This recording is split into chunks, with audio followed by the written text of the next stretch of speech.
As is our want, we'll start with the roll call of attendance, and John, if you don't mind. John G. Russo, I'm in for the director, Sam Phillips from NEMA.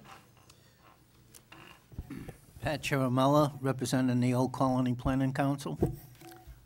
Pine Dubois, appointee of the Speaker of the House. John Flores, appointee of the governor. Dave Johnston, representing EEA Secretary Matt Beaton.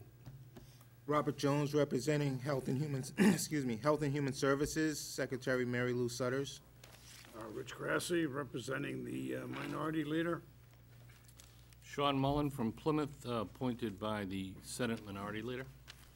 Joe Lynch, representing Entergy. John Mahoney on behalf of the Plymouth Board of Selectmen. Jack Priest, representing the Department of Public Health. Paul Smith, Plymouth, appointed by the Utility Workers Union of America, representing the good men and women who work at Pilgrim Station. Dan Wolf, appointed by the Senate President. Good. Chair determines that we do have a quorum, so we'll go on to the next agenda item, which is a review of the minutes that Alan prepared for us. We got out a lot earlier. Thank you again, Alan.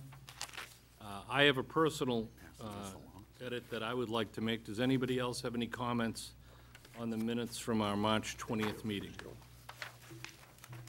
Mr. Chairman, I have one on page 3, lines 17 and 18. I'll read just in advance. Chairman Mullen asked whether it is accurate to characterize the funds that will be used to build the second dry cast storage pad as taxpayer/ratepayer money. Ms. Sturtis responded that is accurate. I actually went through the transcript, and she said, I'm not an expert on where the actual funds came from, is the actual words she used there.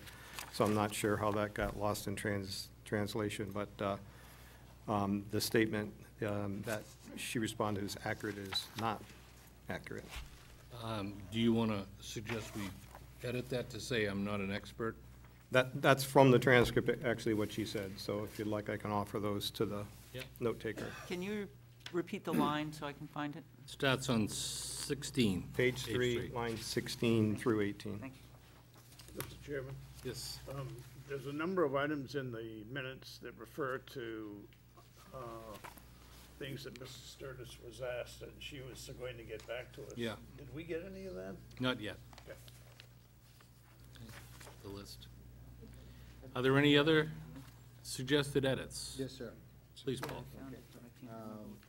On page 2, line 39, I believe Ms. Sturgis, she's actually the Vice President of Regulatory and Environmental Affairs. And that might be the reason why the monetary questions weren't answered to the depth that you wanted. That's just my opinion. But also on page 6, line 14, I believe it was stated, as I heard it, because Entergy was presently negotiating with the town of Plymouth, and Holtec was not involved. Those are my 2 comments. How do we want to rework that? The other ones are easy, but that one's a little more complicated. Okay. I think as long as we understand it, because we were the audience, and you would accept that we can change the title to make it accurate, correct? Yeah, I just don't remember the exact wording. I'd go back to the tape. I don't know. Do you, Alan, can I trouble you? Do you have access to the tape so you can see it? Could you take a look at that? I know you don't have anything else to do, but maybe in a brief moment. Okay. Let's put that note here. The good Mr. Priest. Yes, Jack. So I had a correction on line 9. Of what page? Page 7. And as it reads, it says, second was to communicate with the DOE for a discussion of the MPDES process. That should be the US EPA. Right. I think we can all agree on that one without any problem. Sure. Right. Any others? Everybody apparently did their homework and read. I passed out an edit that I would like to make. And Alan, I got to once again compliment you on your ability to capture all of this and be accurate and diplomatic as you can be in the same thing. I want to change line 20 on page 4. What it really talks about is the level of dissatisfaction that I personally expressed with it. So this is the exact language, these are the words, and although we don't often do that, I think because of the nature of that conversation at last month's meeting, I would like, if there's no objection, to put the actual words in there. That's what was said. Hear any objections? Otherwise, Alan, please delete the first part of the sentence and in its place insert what I gave you. With those edits, is there a motion to accept the minutes as edited? Is there a second? Second. All in favor, say aye. Aye. All opposed? Passes unanimously. Thank you. The next is an update from the IWG and the Attorney General's office. Well, we have good news, bad news. I guess the good news is that Becky is now on a maternity leave. So that's great news for Becky. The bad news is I don't think we have much of an update coming from either the IWG or the Attorney General's office. But David, do the best you can with what you do know. Sure, and I'm sorry I don't have more to report, but with Becky's absence and Seth Schofield, the AGO, who's the lead attorney assigned, is also out this week, so I really didn't have much opportunity to get much to report. So I'll just read you what I do have, and that is that the Commonwealth, through the AGO, served our reply to the company's answer to our petition to intervene for a hearing on April 1st, and that's relative to the license termination. Recall that the AGO submitted an intervention request petition, and the next step is that the companies have the opportunity to reply to that, which they did, and then we have an opportunity to reply to their reply, which we have done. And Have done? You have done? which yes, the Commonwealth has done. That's right. And overall, we continue to believe that a settlement agreement that protects the interests of the Commonwealth and its residents without protracted litigation is the best to serve all the parties. And to that end, we continue to communicate with both companies. That's all I have. Anybody have any comment or I questions? have a question. Yep. Do we have any indication of when the IWG will either end its work or be in a position? And is the license transfer dependent upon that?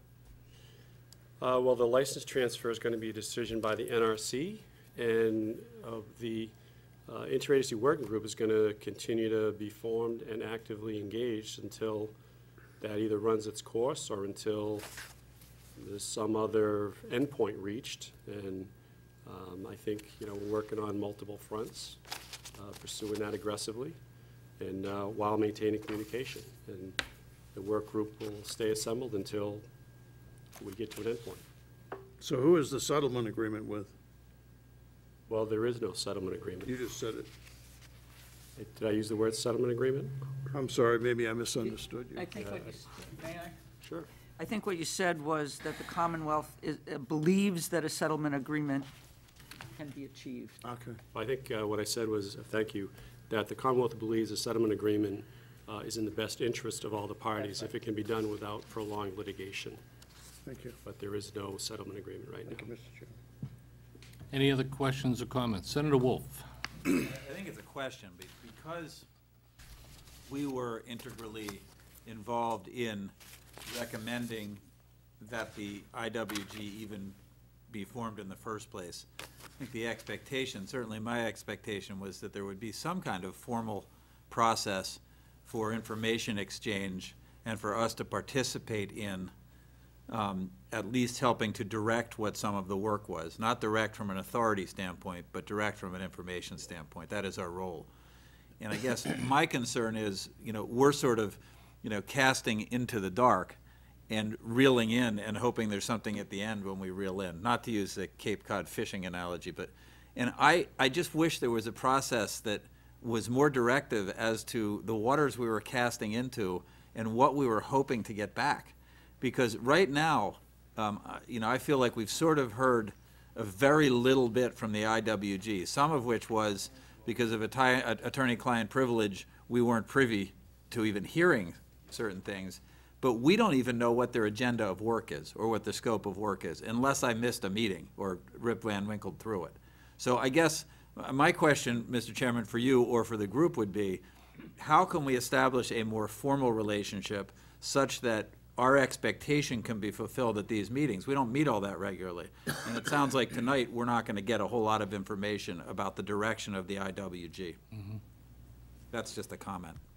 Any further I conversation? would just add that since we're an advisory panel and since we have citizens present that are gathering this information, that's our role. So I would reinforce what you said exactly. I think we need to have a better understanding. Any other comments, Paul? I just agree, of course, with Representative Grassi and Senator, and it's in regards to, like last month, I couldn't understand why we were intervening. Last year, we worked for a year together, and out of the subcommittee, rapid decommissioning was what we unanimously voted for. And yet, if we intervene, which is our right, okay, but you wonder the purpose of it, because the litigation is gonna come out of the decommissioning fund and out of the taxpayers. All of that money is gonna be wasted, not made to make anything better. And what I didn't understand, and I think it's because of the communication with the IWG, we don't know what their goals are. We don't know that they match what we deliberate on and what we decide are the best goals for the town of Plymouth and for the county and for the state. That's all. Well, if I may, I mean, I think the goals, and I'm a member of the interagency work group, and I think the goals are the same. And, you know, they're informed by what the group hears from this group. And, but I think where, you know, we have to rely on their expertise is, you know, we have the AGO engaged, who's the attorney for the Commonwealth, and they're well-trained attorneys. I'm not an attorney. And, you know, they have concluded through past experience that they believe we're in the best position to get the best outcome if we pursue the process the NRC has laid out to maintain our an active and the best position of strength throughout the review of the license transfer process.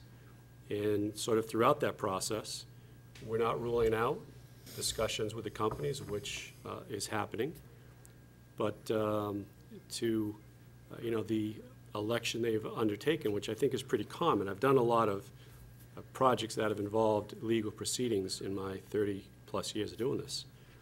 And it's pretty common, I think, to work through the legal process so that you don't give up any rights, as you at the same time work through a more cooperative process to try to strike a deal from a position of strength that best serves your interests. And ultimately, you know, if you're successful, everyone's interests are at least satisfied enough. But, you know, if you don't maintain the opportunity of going through the legal process, I think you can lose some of your effectiveness in those discussions. I would never disagree with Mr. Johnson, but we decommissioned Yankee Row, okay, and that's kind of the gold standard of the industry for the levels that we were able to reach. And that was under the tutelage of the DEP, the Commonwealth's DEP. We didn't involve the Attorney General. I don't know why we are now. They're different setup. You know, this is a private facility. Regulated? That's right. So it's just a different mechanism for getting the work done and ensuring you, you know, get things where you want them to go. This is a merchant facility, merchant plant, so it's different than the circumstance at Row. Pine? Thank you. Davis, to the schedule, can you tell us when the NRC is going to rule on the intervention and that sort of thing? Because I think that's the trigger for some of this stuff. And they had 100 days, but I didn't do that calculation. Is there such? I haven't done the math on that, but my understanding is they set a goal. I recall hearing them talk about setting a goal of, I think, 9 months early on when they came and spoke with us, I think. 45 days. Was it 45? I thought it was, 45 days, the board will make some determination from the time the answers were received. So It's a target, not a requirement. Yeah. And, you know, I could tell you, April 2nd, I'm sorry? Yeah, from Okay. April 2nd at 45 days, and that's their goal, to respond to whether they're going to accept and go further. I could tell you what I'll do is I'll call Amy Snyder, who's been great, and has been very candid that this, for them, is somewhat new charted land too. They're at the early stages of this, and the most recent conversation, they didn't have a schedule. So they had the interim hearing stuff that comes with the responses being filed. But I'll take it as an action item to call her tomorrow, because she's, yeah. The rule's already the 45 days. It's the additional time that's gonna go on after it to make it, yeah, they don't know that yet. We don't, no, they don't. I'm not saying they're making it up as they go along. They're learning it and figuring it out. John, I think it's fair to say that the NRC's original 100 days Mhm. was assuming there would be no people Yeah. intervening in a proceeding, so you wouldn't even get to the ASLB. I think you're right. Any other? No, it left me. We can come back to you. I have these moments all the time, Pat. Any others? Yes, Senator. I'm just going to say, and I appreciate the conversation, and everybody wants to see this done in 6 or 7 years instead of 60. But the presumption, you know, just because the legal Ts are crossed and Is are dotted, that lands us where we need to be with an extremely important safety task and in a very complex environment. If you were to paint a scenario to me, and again, I'm not an expert in the technical side of this, where you have an entity that has never actually done a decommissioning, that is a new LLC with no assets behind it, where the actual mechanisms of payment and the process of the decommissioning are completely opaque to the public, versus a credible entity spending 60 years doing this, I think there's room for discussion there. And I think for us to immediately assume that the short solution, which we're all biting at, is the better solution without more information is a fool's chase. And I think it's a fool's choice that we're being given. And, you know, I don't, from David, from what you're saying, we have no way of knowing in here whether the interagency working group is actually addressing those issues. The legal issues as far as the transfer of the license, the legal issues as far as which PSDAR is going to be accepted, those are issues that, you know, are sort of beyond us, but we still need to be asking those questions. I am not at all convinced that the short-term solution is necessarily at this point the best solution. We don't know, it is opaque relative to the fiscal side of this. You know, we're being told that this thing is going to end with a $3.6 million surplus. I mean, that is laughable. For anybody who's been involved in business transactions, you start with $1.086 billion, and then you look at the level of detail, which is basically 4 line items, and you end up at 3.6 million. I mean, did anybody else look at this and say, huh? That's absolutely not credible from a business perspective. So, I mean, I don't even know where to start asking questions. I don't know the process through which this group is able to ask those questions and have that kind of communication back and forth with the IWG. And I'd feel more comfortable if we did. I understand the attorney-client privilege. I understand that you don't want to waste time and spin wheels dealing with, you know, an entity in us that might actually be a distraction from your perspective. I understand all of that. But I still am, you know, we have a job here to do. That's why we're on this panel. And I'm not convinced, given the structure that exists today going forward, that we're able to do the job for which we came together. So, and I don't know what to do about it. I've got a couple of ideas, but I want to make sure everybody else has had their minutes. The question I forgot was, are those responses public? So the original, and are they posted? The NRC responses are public, right? I haven't seen them. I would presume they are. Yeah. But we need, Yeah, on Adams, yeah. Yeah. In our previous meeting, we HD. gave the NRC docket number. If you Yeah, go to we can the do that website again. and use Yeah. that docket number, you can bring up All the documents is fine. Let me just, let me summarize what I think I'm hearing and what I think many folks are feeling. And it's the frustration, and I jokingly told David earlier that he was lucky he wasn't here for the frustration last week, or last month. It's the lack of a formal process for us receiving and sharing information with the IWG and the Attorney General's office. I think that's a consensus that everybody wishes we could know more. And the reason we've been given, since we're statutorily formed, is that we're not the client.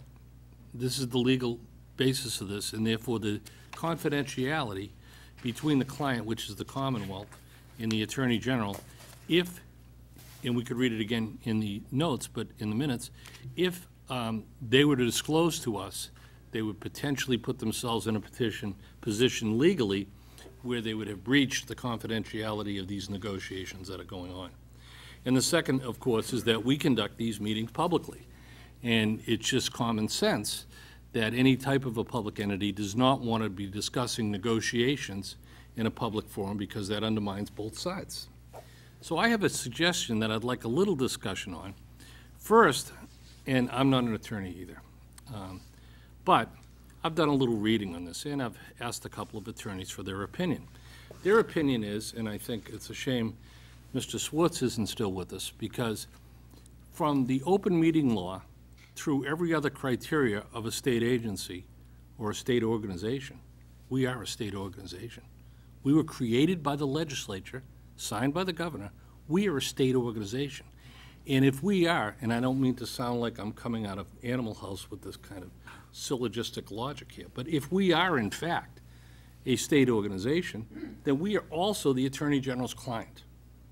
And one of the suggestions I'd make for discussion and perhaps a motion is that we ask the Attorney General to make a determination based on what we know to be the criteria for determining a state organization, like having to comply with the open meeting law and a number of other factors, like having been created by the legislature. If we are, in fact, then we are a client, no different than public health or DPU or anybody else. So the first point of discussion would be that. The second, if you carry this logic a little further, is that if we are a state agency, and if we, as a state organization, not a formal agency with that process, but a state organization, there's plenty of provisions for going into executive session. And one of the things, as much as we'd love to have everybody here, that the Attorney General's office, I think correctly, has been concerned about disclosure of what their strategy is, where they stand on things. It's the arguments that I think Seth and Becky have articulated fairly well. Well, that's okay, because if in the first instance we're a state organization, and in the second instance we are, then we can certainly hold executive sessions for the purposes of discussing information that shouldn't be discussed in public, negotiations, and the statutes are filled with that. That might be a way to resolve what I think is the real issue here, which I think is the fact that the AG and the IWG are doing the best they possibly can to create this memorandum of agreement or settlement or whatever we want to characterize it. But we, who think we put in a lot of time and effort and gave them some guidance, we're in the dark about it. So I put this out there for additional comment and thought, and then if somebody thinks it might be appropriate to make a motion for the panel to ask the Attorney General to make first a ruling on whether or not the NDCAP is in fact a state organization, which is the first precept, then if we are, then aren't we also the client? So we'll let you get later. We got the best lawyer in the room, but we can't let you talk now. What, any thoughts? Since day one, I've thought the AG should give us some guidance on this. So I would support that, Mr. Chairman. I think that it would be valuable, in fact, for the AG to come here, not just give us a ruling in absentia, but to come and give us some guidelines on how to pursue this without, you know, jeopardizing the agreements between the company and the state, but also to perform our role, which is vet the information so that we're sure that the public's interests are being met. And I think that's everybody's concern. We don't quite know how to get there, and the AG should help us figure that out. So you're specifically thinking of what I just brought up as a topic to do that? Yes. To ask for that? Okay. Any other comments? Opinions? Pat? I tend to agree with what you're saying in regards to we were created by the legislators, you know, and signed by the governor. I think we are technically an organization from the state. So I think I agree with you. We should probably approach that. Okay. John?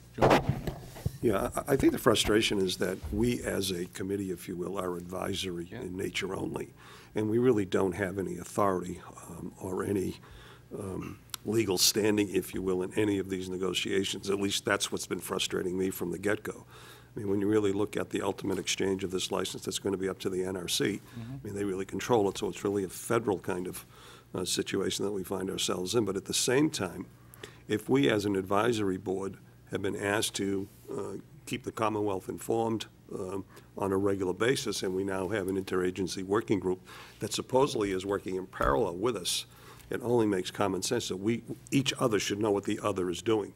And I would agree with Dan Wolf in the sense that, you know, we really are in the dark. And this isn't just, you know, casting one line into the, not to use a Cape Cod cliche, but it's not casting one line. We really have to cast a net, if you will, in order to figure out where we are with this. Because right now we're sort of a board with, you know, a lot of bark but no bite whatsoever. And we have to figure out how to get some bite into this relative to working with the interagency group.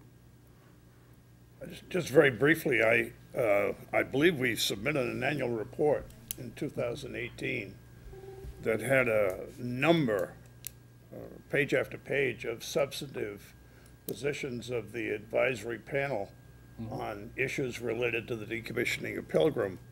First of all, I wondered, has the interagency working group seen those?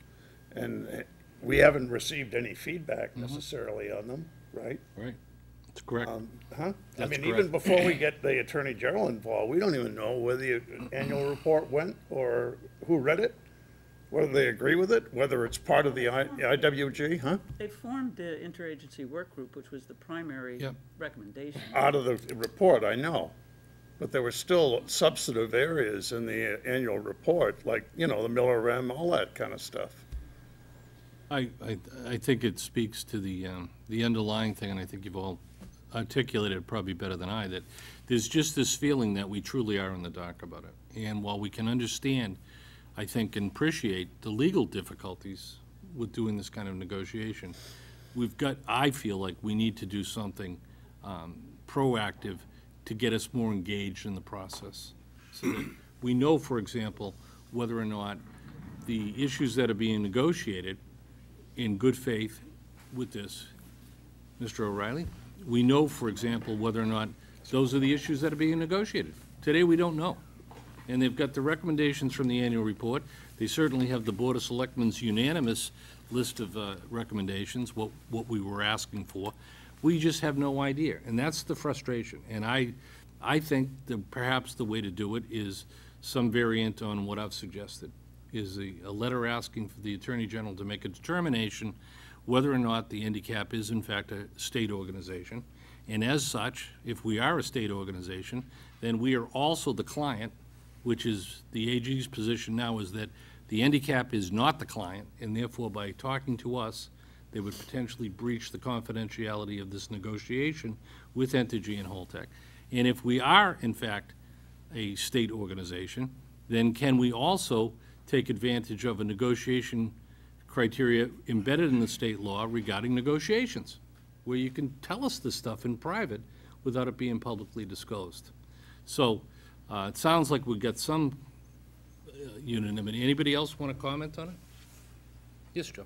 Just a couple of things. One, you know, I think we recognize that David Johnston is on the interagency working group, and I think that, you know, he's the conduit for providing this information. I think Ms. Ullman mentioned that at the last meeting as well.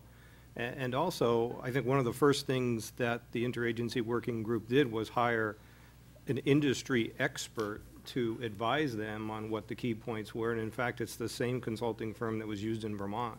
So while you may feel that, you know, not a lot of the information is public, and I certainly don't know it either, I think you're well represented, and you have to kind of trust the process. I don't think anybody here, Joe, just personally, would say that we haven't received excellent representation by either the administration, the IWG, or the AG.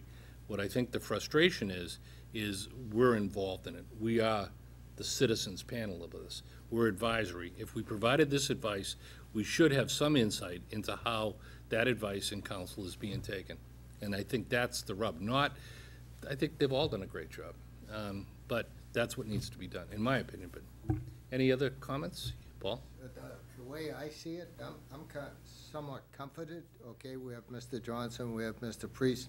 You got the muscle of the Commonwealth. These are the regulatory bodies.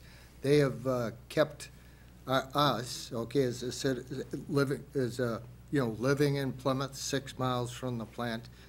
That's what's kept us safe for 48 years, okay? This is just another chapter in the book, the decommissioning of it. So those same regulations are going to be enforced as they have been to date, okay? It's nice we have this group because we can do things like we can relocate the Issafi pad, okay? We can take that into account. We can look to rapid decommissioning. We know the town has an interest in pilot extensions and the county has an interest in EP contributions. Those things are all going on. I see the committee is doing its job.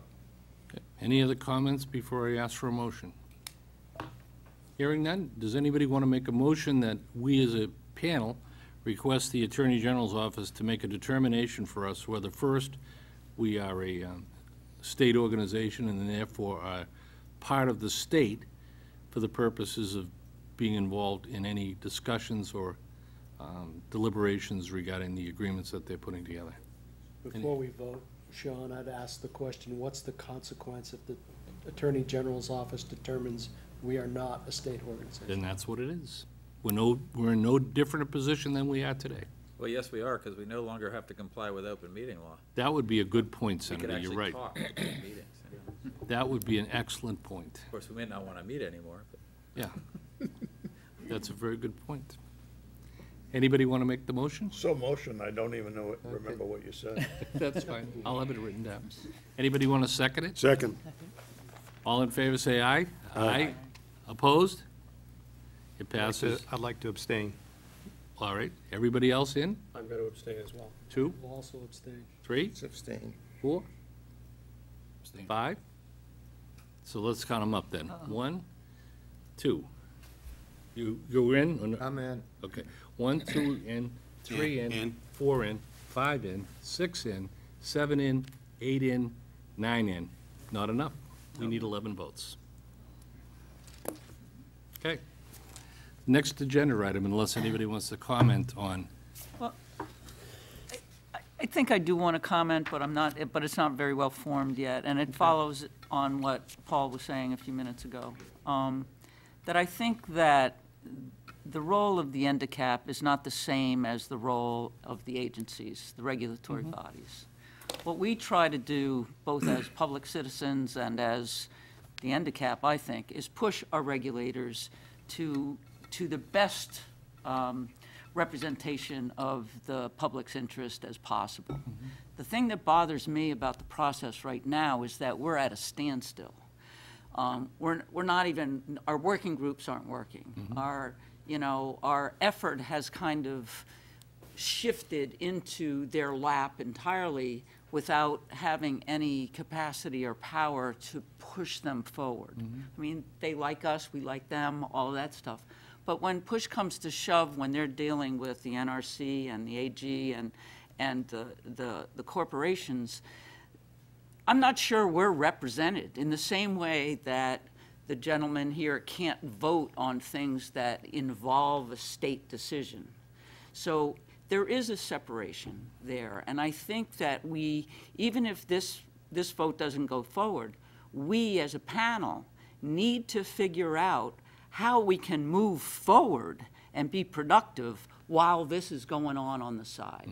And not just dump all of our energy into their lap and say we got nothing to do. Any other comments?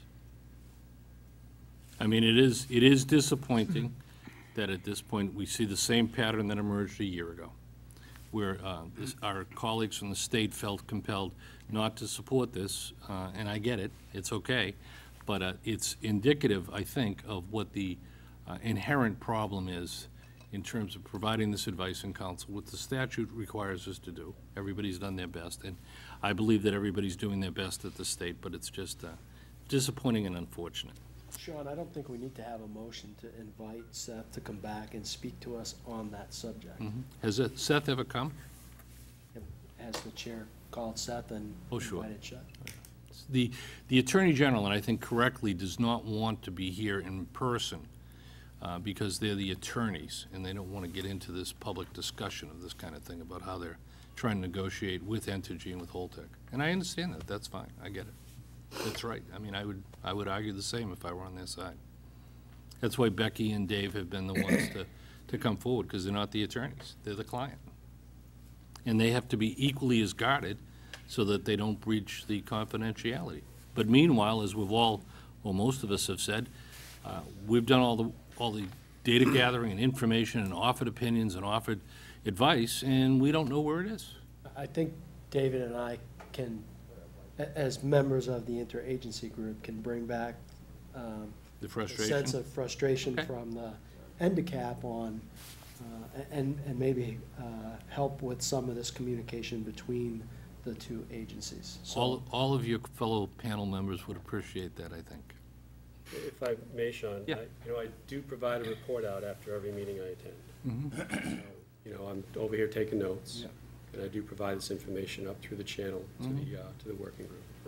But again, and you have been great about this from the beginning, there's been nothing coming back. It's, it's like dealing with a lot of federal and state organizations, it's always one way.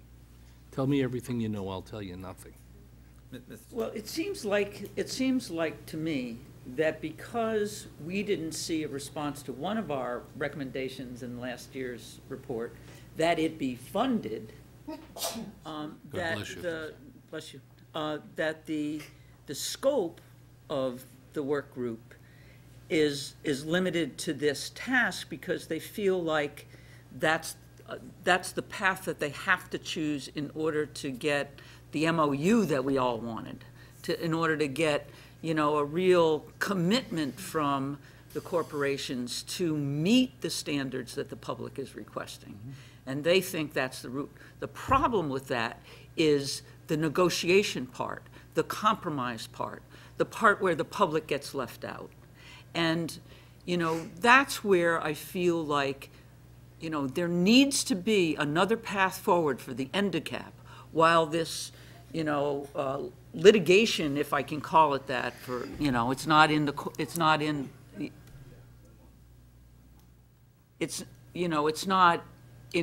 front of a courtroom yet, but it's definitely in front of the higher regulatory agency. That we can still get EPA here. We can still, pursue a cleanup standard with Plymouth. What does Plymouth want to do? There are things that we can still do, and I think that we should focus on those and not just dump all our energy into being frustrated. Yeah, I agree. Yes, Senator. Yeah, more specifically, thank you, Mr. Chairman. I think the intent, I was very excited when I saw the list of government agencies that were going to be on the working group.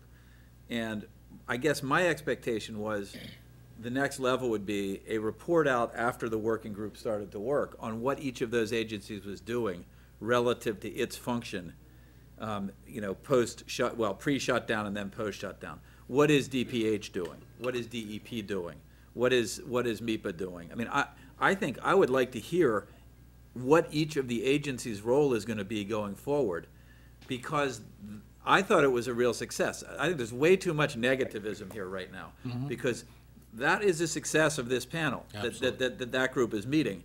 But we're the conduit to the folks there, many of whom are more expert on this than we are. And the function is not for us to do the Vulcan mind meld and know what everybody out there knows. It's to create a vehicle so that we can be a conduit from out there to the working group, to the state agencies. And we can't know how to do that well unless we actually know what the charge is, not only to the IWG, but to each of the agencies that are involved in the IWG. So to be real specific, I don't only want to report out from the group, I want to know what each of the state agencies are doing, what their charge is by the IWG in each of the expert areas that they are experts and are great advocates and defenders of the public. That's not too much to ask, to get a 10 or 15-minute report out every month from each of the agencies. So, I mean, that would be my, how about if I make that as a motion? I would move that we request the interagency working group to have the agencies report back through that group as to what their charge is and what their progress is. Because that way the public gets to hear it too. What is DPH doing? What is their role going forward? What's their role going to be during the decommissioning? Well, I think your point's well taken, Senator, and one of the things that I didn't want to ask, but you brought up the subject, and it's easy, is to say, how many times has the IWG met as a group? We've never been told that. And not to be negative and not to be frustrated, but that's sort of, again, one of these basic questions. And I would imagine that, David, you could tell us how many times it's met as a group since it was first organized. It hasn't met as a group, but I think 3 or 4 times. Generally, most of the meetings are smaller subsets when people like, Jack, DPH, and me, and Dave Howland and Gary Moran for Mass DEP. And we also have folks like Paul Locke, who comes in for Mass DEP as needed to support the work of the AGO and the interagency work group. So there's a lot of conference calls and meetings of subsets of the work group, and generally it's been to support what it is that the AGO is doing in consultation with the administration. So we're really supporting whatever you see submitted as public record. That has been significantly contributed to by the various agencies on the work group, all of us. Well, I mean, if you want to make it as a motion, Senator, we can do it that way. If we want to take Pine's more, I guess, higher level view of it, that we've got to figure out some better way to move forward to get over the frustration. And I know both of you will bring back the frustration. And it's not that there is any concern that the Attorney General's office and the IWG are not doing a great job. I don't think there's any doubt. It's the frustration about the flow of information to make sure that it's check and verify. So, And that we're not losing time. yeah. 45 days. Because I disagree with my dear Senator Wolf about the time. It does matter that it happens quickly and not 60 years. Could I respond to that, though? Yeah, please. Fine, obviously, I'd like to see this done in 6 or 7 years.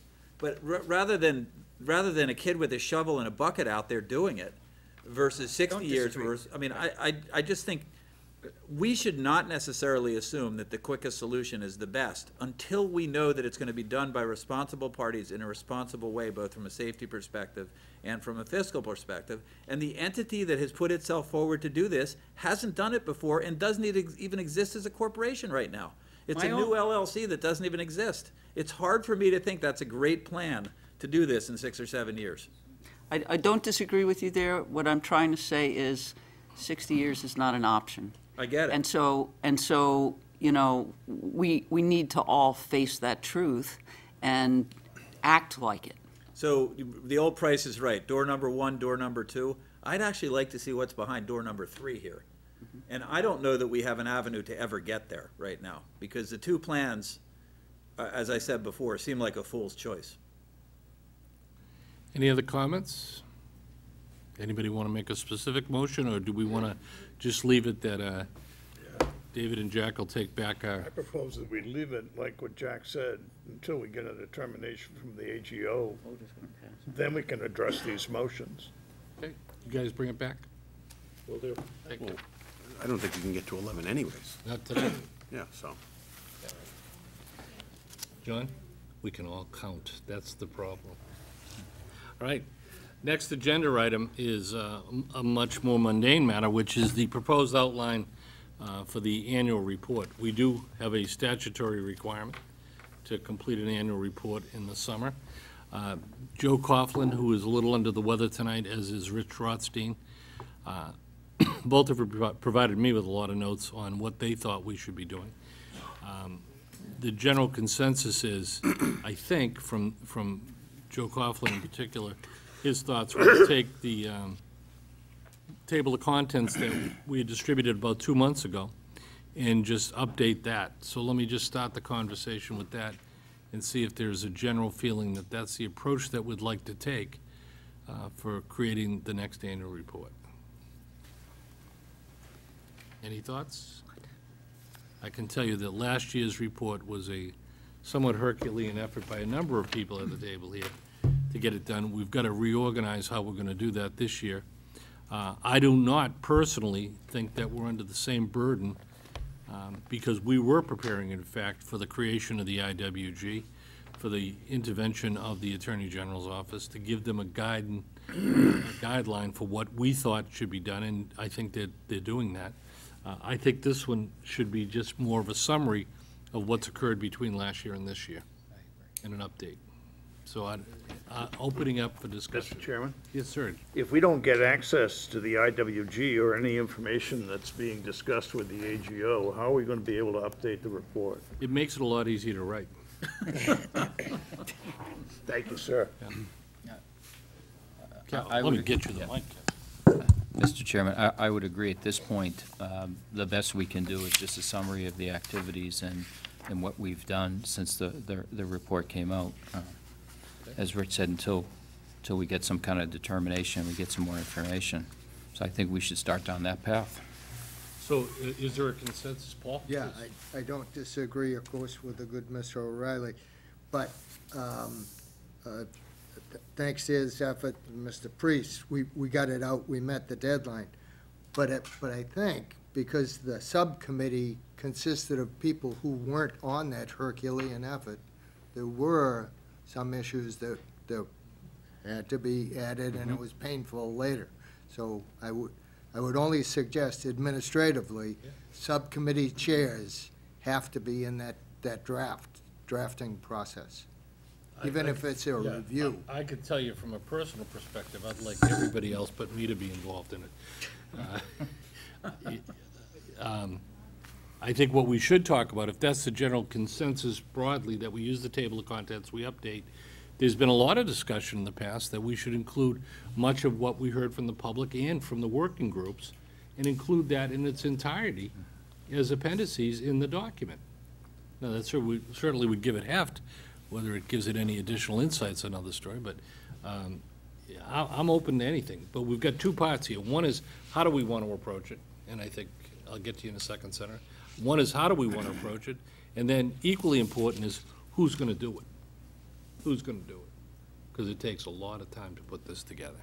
And you're not going to end up with a product that everybody's going to be happy with, but you do the best you can on the extensive budget that we have. So, Senator? Yeah, I mean, I'm looking at the last year's report right now, and one of the things we could do, I'm not suggesting it, but I think we should discuss it, is there are some really good recommendations. Our report this year could actually look at each of the specific recommendations and report out what's happened since we made the first report on the recommendations specifically. Because the recommendations are fairly specific. It'd be very easy to go through the report and say, here's a recommendation, we set up an interagency working group. Well, that happened and it was done. You know, here's a recommendation, I could go through the list, and I won't. Yeah. That would be easy to do, would not be time consuming, and it would be a follow-up from last year's report. And it would also help chart what our work going forward is going to look like in the next year. Good suggestion for conversation. Anybody have any thoughts on that? I think that's an excellent idea, because we should be following up on what we recommended last year. And to your point, we could get the chairs involved, because the committee chairs are the ones with their committees that made those recommendations. So we could task each of the subcommittee chairs to help us draft their sections and update. And I do think and I know there was some some discussion after the last report about including more of the comments. We do have those minutes, we can include the minutes from our meetings if need be, to summarize what these meetings have been about. Like you said, give it a lot of heft. So what's our due date, Sean? Generally, it's the summer. You know, it's supposed to be done annually. We filed the last one in July. So if we get it done around July, I think that'll be fine. I don't, my sense from the last submission is they weren't waiting at the publisher to see it come in. So I think we've got a little flexibility. Right, but as helping coordinate Yeah.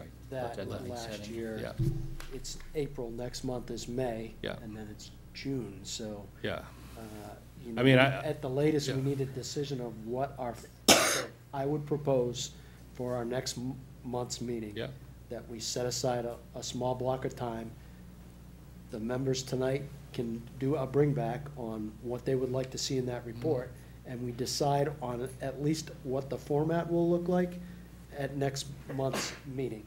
And that would give us the following month to do follow-up, gather information, have your subcommittee with a draft ready to go in July.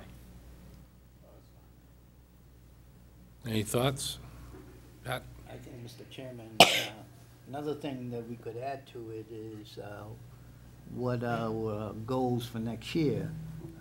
What strategies do we want to work on for next year? Maybe develop some sort of scope of work to be able to look at, these are the things that we'll be doing next year, and maybe even, you know, making sure the IWG is involved in that too, so that they can report back to us here with that. Well, then, let me try to assemble what I think I've heard. And this is the part of it, quite frankly, that I enjoy in some respects more, is the mechanics of how do we get this done. So just broadly, if we have an understanding, we don't need a motion or anything, is that for the May meeting, everybody is tasked with bringing back what you'd like the table of contents and the structure of this to look like for May. For the June meeting, each of the working group chairs is tasked with bringing back responses or updates to the recommendations that were made. At the July meeting, we will review that in an assembled form, and I'll take on that responsibility to try to put it together. We'll review the draft in July. We do not meet in August. I don't expect that we'll make an exception for it this year for the report unless there's something else going on. But that in September, we will finalize that report and submit it.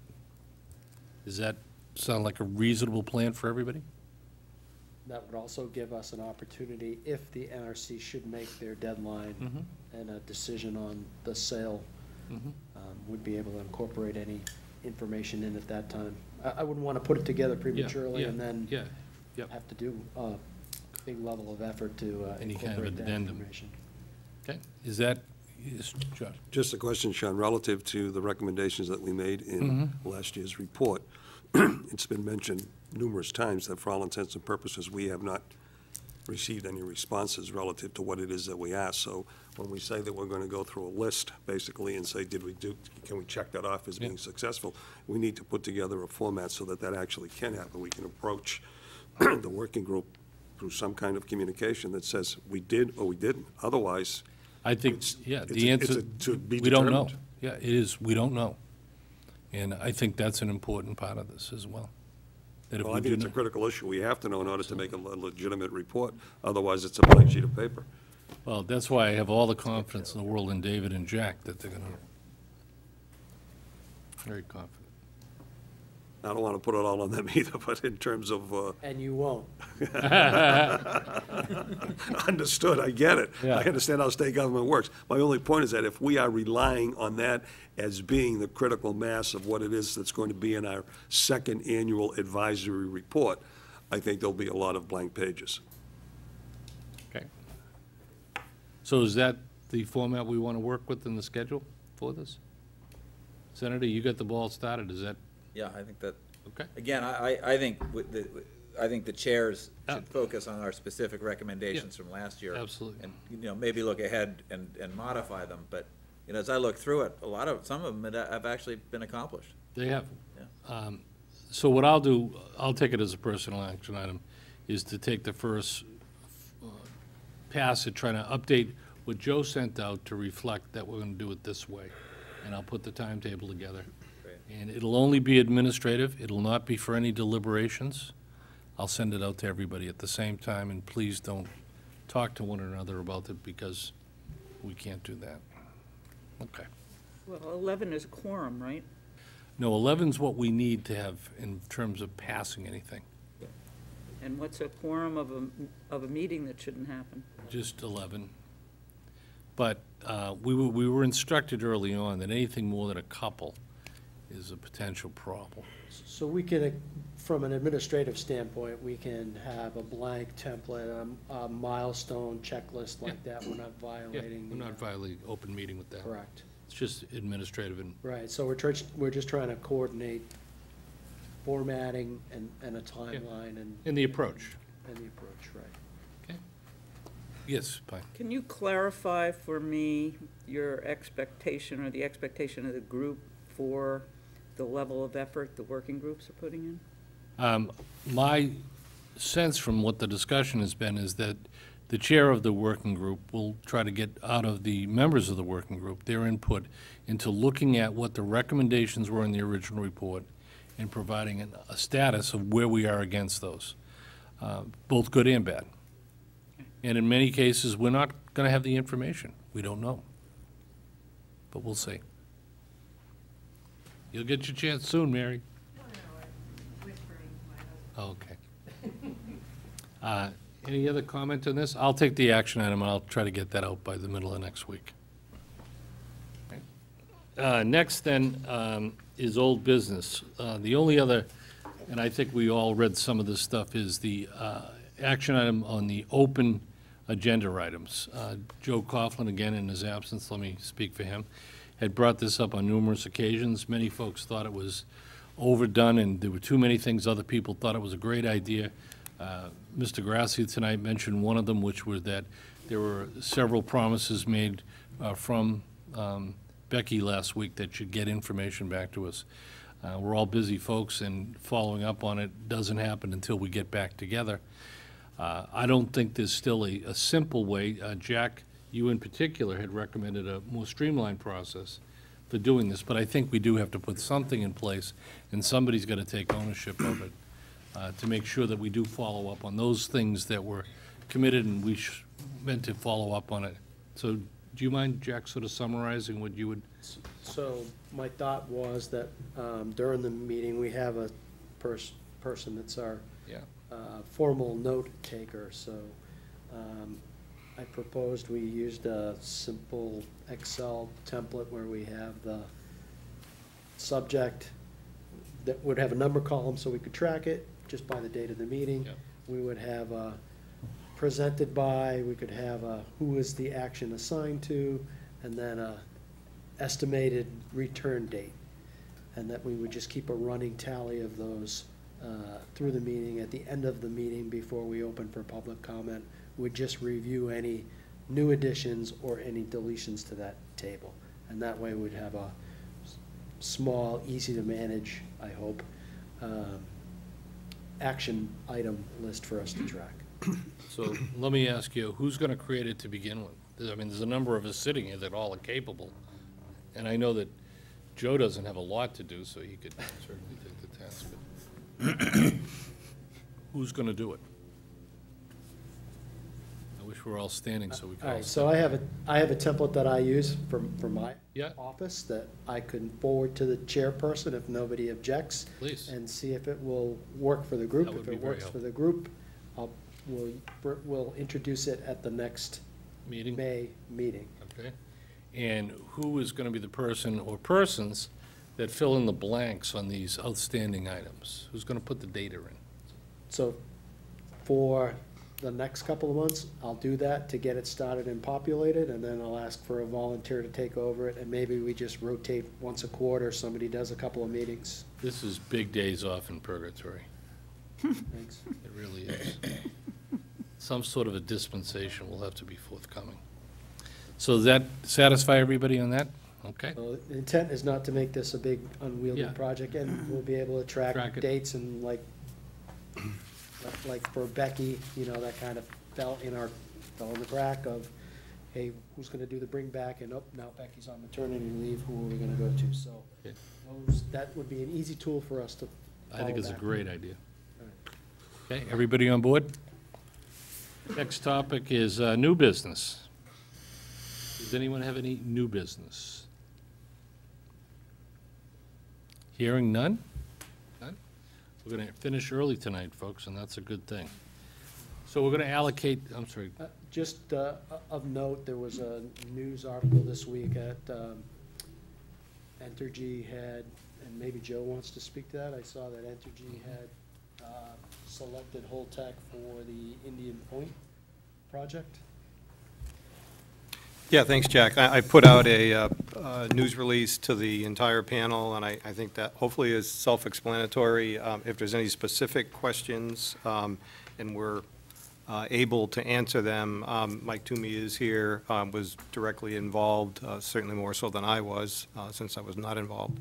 So if there's any specific questions, be happy to answer them, but hopefully what we provided was comprehensive to a summary of the transaction, I guess. or potential transaction. A question that we might want to consider is now the new company will be taking on 2 other facilities at the same time as Massachusetts, which that information we didn't have as we entered into negotiation. How are they going to manage now 3 entities and economy of scale and now an expanded liability and things like that? So that's probably an issue that we did not consider, and I'm not sure whether the state considered that as we entered into this negotiation process. I think that's a very good point. Just by a show of hands, is there anyone here tonight from Holtec? Anyone? Are you in any position to discuss anything? I am, sorry, sir, no, I'm here to take your information back to my clients at Holtec. Thank you, we appreciate it. Yeah, please.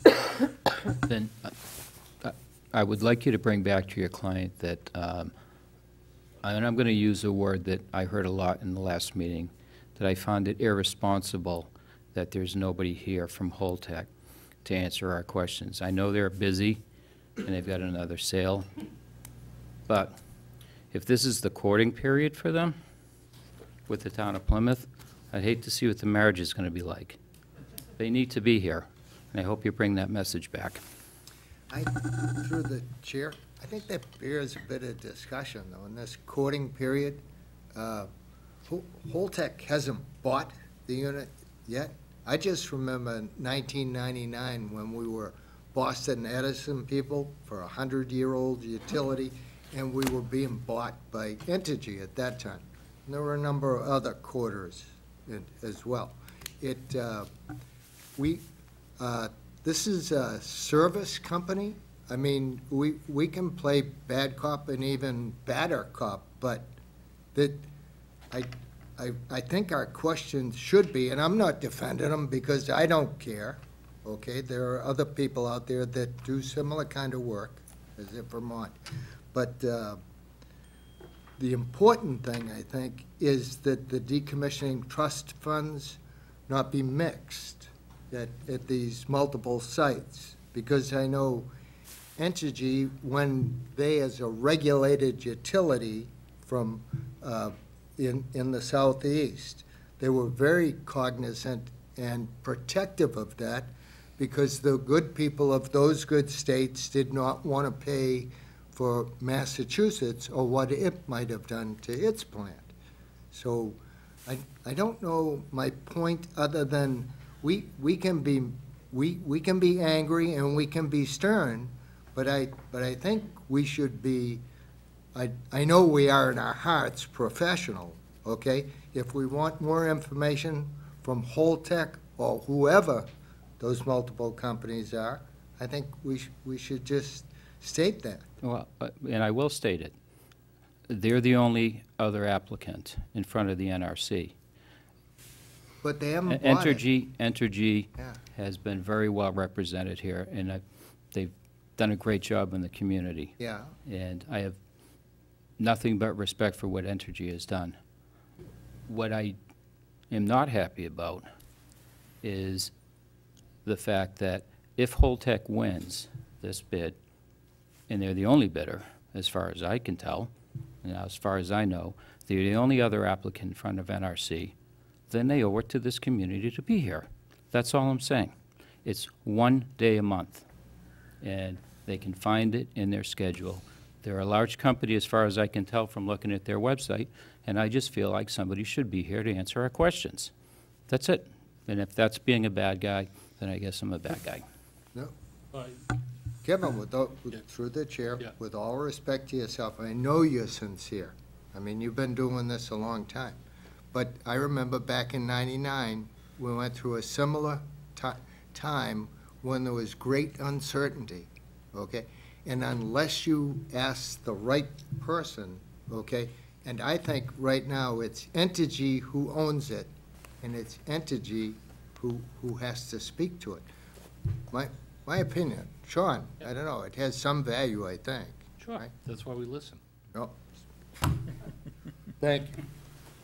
Let me just reiterate, and we'll close this topic. Holtec was, of course, invited to participate again this evening. Holtec said in writing, Pam Cowan, that they had other business commitments and could not make it. She was unclear on when the meetings were being conducted, even though she had mentioned that they had attended every meeting up until the last meeting. You know, somebody senior was there. So I reiterated that we meet every Wednesday, 6:30, PCIS, except for the third Wednesday, except for August and December, and that was helpful for her. And then she said, and if I were able to come, I don't have any other updates other than what I already told you. So that, you know, there was not going to be any additional information forthcoming from them. We're in an interesting, difficult little spot because we've got simultaneous things moving forward. We've got Entergy being very clear with us that if this does not proceed, then we're going into safe store in 60 years. The threat of all threats. Let's be candid about this. We've got a company that appears on the surface to be certainly the most, if not the most, one of the most qualified companies in the world, and Holtec to do this kind of business. I believe that Entergy has done a good job internally from their due diligence to identify who the potential ones were to do it. They just finished an agreement with Northstar, and they selected Holtec here and in other locations. Fine. The real problem here, and it's very similar to the other hour we spent, is the lack of transparency. It's the lack of telling us anything, even the most basic of issues. And Paul, with all due respect, it's too important just to trust. We can't just trust. Senator? Yeah, I mean, I would ask anyone in the room to answer the following question, because I guess I'm confused. Who is the entity that will actually be doing the decommissioning of this nuclear power plant? Because everybody keeps saying it's going to be Holtec. And I guess I missed that presentation. The license gets transferred to Holtec, and the decommissioning gets done by an entity that doesn't even exist or is in formation today. I do think that's an important distinction. I'm sorry, it's just, yes, please. I mean, I'm not the chair. Is there somebody on the panel that can answer? There is one, and I'll tell you, you have to go a long way through a lot of the papers to figure it out. Well, let's wait till the public comment period, because. Jim, do it. Give me a decent period. I will give you a Mr. Chairman, can I just finish? Yes, you can. Because, you know, to Paul's point, and I respect it, and even to the co-chair's point, you know, trying to direct questions to Holtec, the questions I want to ask are to the entity that I don't even think exists yet. And how do we get accountability on the fiscal side of this, the economic side of it, the technical side of it, when we're asking questions to an empty chair? So, I mean, you know, and I say this to the people at the working group. I hope that's a discussion that you're having as well, when you're trying to unravel, in the interest of the citizens of the Commonwealth, how this is all going to proceed. Because I do think there's a lot of good faith at this table, and I agree with Paul. I think that Entergy has been here as a responsible agent, as a responsible corporation, and I think they've been putting their foot forward. It isn't necessarily responsible for them to be knowingly transferring the license to Holtec, knowing that actually there is a level of unaccountability after that happens that nobody can seem to get their teeth into. Now, maybe I am confused, so if somebody has a different answer to who's actually gonna be doing the work, would somebody put that out there? Joe, who's gonna be doing the work? Is it Holtec? See, Mr. Toomey is walking around. Was it just to loosen up, or did you want to offer an opinion? If I may. Please. Mike Toomey on behalf of Entergy. Senator, we had a very long presentation just a few months ago. We had representatives here from Holtec, and if you recall, Comprehensive Decommissioning International. Holtec with SNC Lavalin, which is a worldwide deconstruction firm, have formed a joint venture, CDI, Comprehensive Decommissioning International, that is going to do the work. Holtec is the owner, and CDI, which is the joint venture, is doing the work. A lot of the actual work will be done by CDI employees with support from SNC Lavalin. In many respects, it's not that different than if Entergy continued to be the owner. We are not in the decommissioning business. Right. If we were going to decommission the site, we would hire a firm to do that work. We might hire SNC Lavalin or a firm like them, and we might form a joint venture like Holtec is doing. So I don't think there's been a lack of clarity on how this is set up. Holtec is the owner, so they are responsible, they're accountable to the Nuclear Regulatory Commission. They have to get the work done. They've laid out how they're going to do that with the firm that is a joint venture comprised of SNC Lavalin and Holtec. I think we were up here for 45 minutes. I was in the middle between the two guys from Holtec and CDI. Holtec has the expertise in spent nuclear fuel management.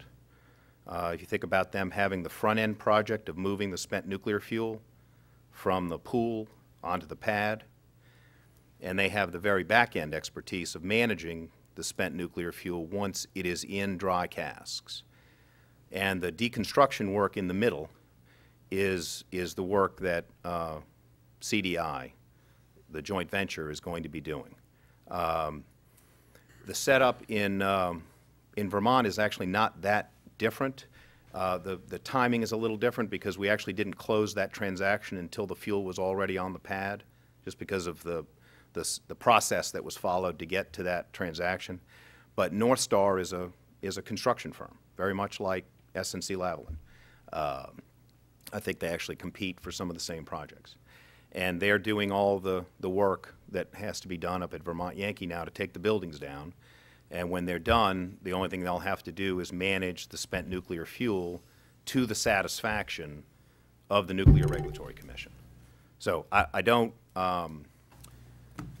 certainly have any issue with the questions that are being asked, but I do think it's fair to say that we were very clear in our initial presentation after the announcement of the transaction as to how that was going to be done. Could I just... Let me just ask one quick thanks. one. Since you were kind enough and courageous enough to come up and leave yourself open for this. Yes, thank you, Mike. Does CDI exist as a corporation today? I'm not the expert on their corporate organization. I think CDI has been formed, the joint venture has been formed. That's my understanding, but I may not be accurate. You know, that firm only has work to do if Holtec becomes the owner of Pilgrim. If they get the $1 billion plus from the DDF. Because there are no other revenue sources for them to perform those services. Well, right, that's a separate question, but let me start with your first question. The formation of CDI is to do the work, decommissioning Pilgrim, Palisades, Oyster Creek in New Jersey, and now Indian Point. But Holtec has not become the owner of any of those facilities yet. It is not unusual for companies to wait to form the legal entity until that entity has a purpose. And if for some reason the NRC were to reject all of the pending applications that are submitted, then I suppose there wouldn't be any reason for Holtec and SNC Lavalin to have that joint venture in place. And one clarification for you, Mr. O'Reilly, it is not a bidding process at the NRC. Wow. That we've selected, Thanks, Jay. we have selected Holtec as the purchaser, and we've got an application for approval that's pending up at the NRC. Now, the question about the decommissioning trust, yes, that's included in the sale, along with the assumption of the decommissioning liability. In that case, it's indistinguishable from the transaction with Boston Edison, where we got the nuclear decommissioning trust and we assumed the decommissioning liability from Boston Edison 20 years ago. Senator? Yeah, my only question would be, I don't know that we're qualified to answer it, but I do think somebody, either it's the working group or we have to somehow get an answer whether the exposure to the citizens of the Commonwealth is impacted positively, negatively, or neutrally because of the corporate structure that is created through this. Because I keep trying to figure and understand it, and very often when LLCs are set up or third parties are set up, there's a reason, and that is to insulate the investors in one group from a potential liability. It is a potential shifting of liability from a corporate entity to the citizens of the Commonwealth that concerns me. And I'm not saying it's happening because I don't know in this case. There's not enough transparency. But I think we as a panel need to ask that question, and somebody needs to get the answer. Not that we can do anything about it. And Mike, I really appreciate your stepping up and asking that question. But that to me is the primary question relative to the structure of how this decommissioning is going to happen.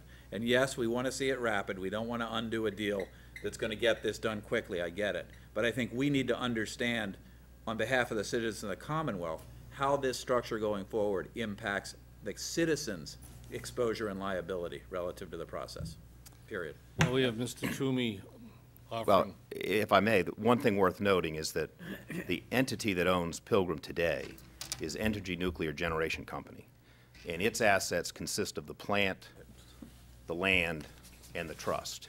It is, in fact, an LLC or a subsidiary? It's a corporation under the Massachusetts corporate laws, but it is a company that is not, does not have assets other than the plant, the trust, and the land. And so to the extent that there's some understanding that there's going to be a radically different structure than what exists today, that's not true. Thank you. Any other questions of Mr. Toomey? Well, yes, Paul. Through the chair, to the good Mr. Toomey while he's here. So de facto, this is the same corporate structure as used at the differentiating between Pilgrim, Indian Point, Palisades. Well, at least, and again, we have a relatively complicated structure as a large corporation, but we do have separate entities that own each of the different plants, and that's been true for as long as we've owned those plants. So Vermont Yankee was owned by a separate, that actually was an LLC. That LLC was sold to North Star, and actually, to put a point on it, what's happening in this transaction, if it is approved, is it's actually an equity sale of Entergy Nuclear Generation Company to Holtec. Right. So they're buying the company, not the individual assets. They're buying the company. Yep. But one last clarification, and that is, so if Palisades had done something wrong in the past, not suggesting that they did, but the good citizens of Massachusetts, their decommissioning trust fund would not be used to Well, the decommissioning trust fund for Massachusetts has to be used for decommissioning, radiological, site restoration, and what am I forgetting? Spent nuclear fuel management in Massachusetts. And then if there's money left over, there's money left over. And that's the owner of that entity. Thank you. Thank you. Any other questions of Mr. Toomey? Yes, David? I may have my recollection may be cloudy, but I thought I recalled that it's not actually Holtec that's going to be the owner, but it's a Holtec subsidiary. It's a Holtec subsidiary. I'm using the term Holtec generally, and they actually have a different subsidiary that will own Pilgrim if it's approved, then will own Indian Point, if that transaction, which has not even been filed yet. What we did yesterday was announce that we had reached an agreement with Holtec. We expect to make regulatory filings with respect to that transaction in the fourth quarter of 2019. Thank you. Appreciate it. And congratulations again. Thank you. Okay. Any other new business? Hearing none, let's go on to public comment. And we're going to expand that this evening to, we have a little extra time, so we're going to expand it to a half an hour. And Jim, we will in particular give you a little extra latitude. We appreciate this. So, for those of us who are regulars here, by a show of hands, how many would like to speak tonight? I see 4, 5, 6, or is it, let's do it all at one time. Okay, 1, 2, 3, 4, 5. 5. Let's do 1, 2, we're gonna call it 6. So everybody except Jim, who I'm gonna give Jim, you're gonna start with 10 minutes tonight. Everybody else will get 5. Obviously, Jim Lambert. Let me just start off. What I plan to say tonight has obviously been thoroughly derailed by what's happened previously here tonight. First off, let me follow up with where Mr. Toomey was. People have to stop thinking in terms of big energy and big Holtec and understand what these real structures are. If you've read the license transfer application and you've looked at the simplified corporate structures that are in there, you'll understand what it is. There are going to be 2 Holtec subsidiaries, LLCs, that will be licensees if this transaction is completed. One will be a company called Holtec Pilgrim, which is simply a change of name of Energy Nuclear Generation, and it will have exactly the same assets that Energy Nuclear Generation has, and it is an LLC. It will be licensed. The other company that will be licensed is a brand new one. It's Holtec Decommissioning International, newly created. It is also an LLC. If you go up then the Holtec chain, if you look at what's in the LTA, it sets it out, and I don't doubt it's simplified because these overall structures are enough to bend anybody's mind. Those are the only 2 companies that are licensees. They are the only 2 companies over which the NRC has any control. They are the only 2 companies to whom the NRC can issue orders. They are the only 2 companies that have any responsibilities to the NRC. Mr. Watson was here some months ago. He told you the NRC does not have the authority, it doesn't think it has the authority to pierce the corporate veil to go upstream. It does not have the authority to require anybody to put nuclear money recovered from DOE back into the decommissioning trust fund. Those are the structures, those are the rules you're dealing with. Please read the first 3 or 4 pages of the LTA and look at the chart.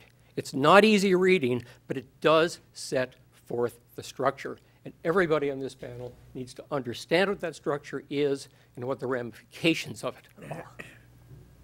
Second point, Paul asked, why do we have these proceedings going on?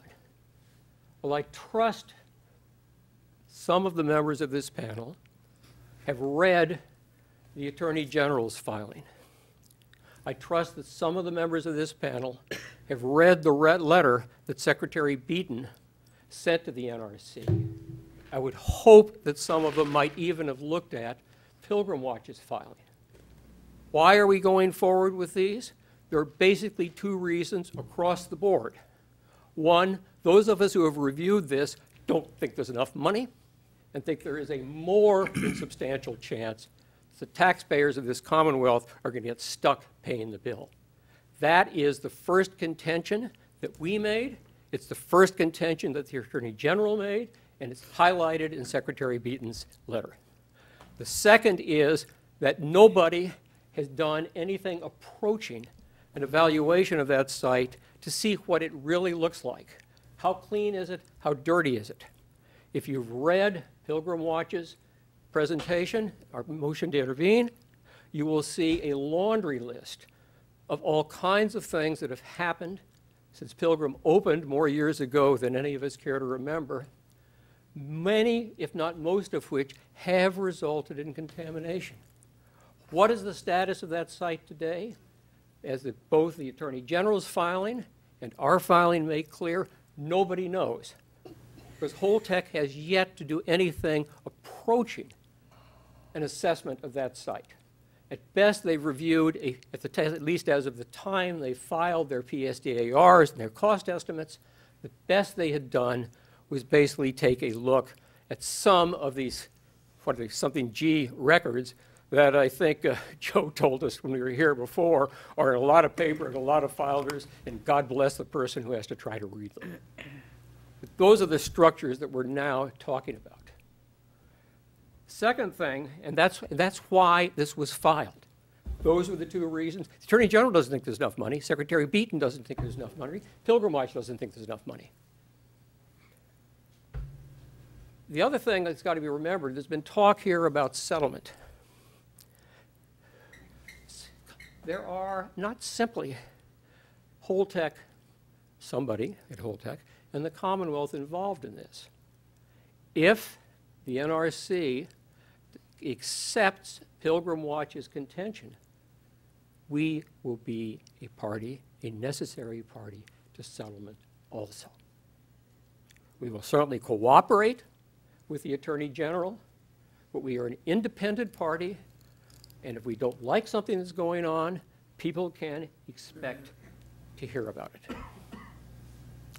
Going forward for this committee, I would strongly urge everybody on this committee to read the LTA. We've had it for 5 months now, 5 months today, to read the PSDAR, to read the decommissioning cost estimate, to read the Attorney General's filings, to read our filings, frankly, to read Holtec's and responsive filings, and try to figure out yourselves, each of you, what are the major issues that are raised?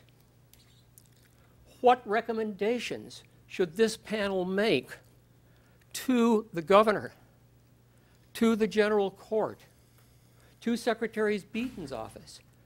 You can do them a great favor if people will take the time to read these, appreciate what's there, think about what are your priorities for what should be done to protect the people of the Commonwealth.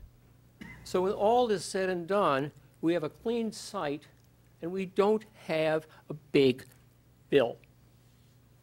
We circulated, I believe, a day or two ago to all of you what Pilgrim Watch's priorities are. There were, I guess, 4 of them that had to do with scheduling. We want stuff out of the pool. We want decommissioning to start when Holtec said it was going to start in 2019. We want site restoration to go on simultaneously with that, so it's not a leftover, the tail end when everybody is ready to leave town and the site may well have been released. And we want the ISFI decommissioned within 6 months or a year after it's finally taken. I don't know when that's going to be, but that needs to be taken care of too. We had 5 financial recommendations. Number 1, Commonwealth needs to know what's going on. It needs annual reporting of what's been done, what's been spent to do it, how much do you still have to spend, what's left in the DTE, where, if anywhere, are you going to get more? It needs Holtec to finally step up and make up its mind. Is it going to agree to put money it recovers from DOE for spending money that wasn't its in the first place, that was put into the decommissioning trust fund before energy by ratepayers? Or is it going to try to save that as its profit and try to pretend that these 2 LLCs who have nothing but the DTE as it now stands are somehow financially responsible?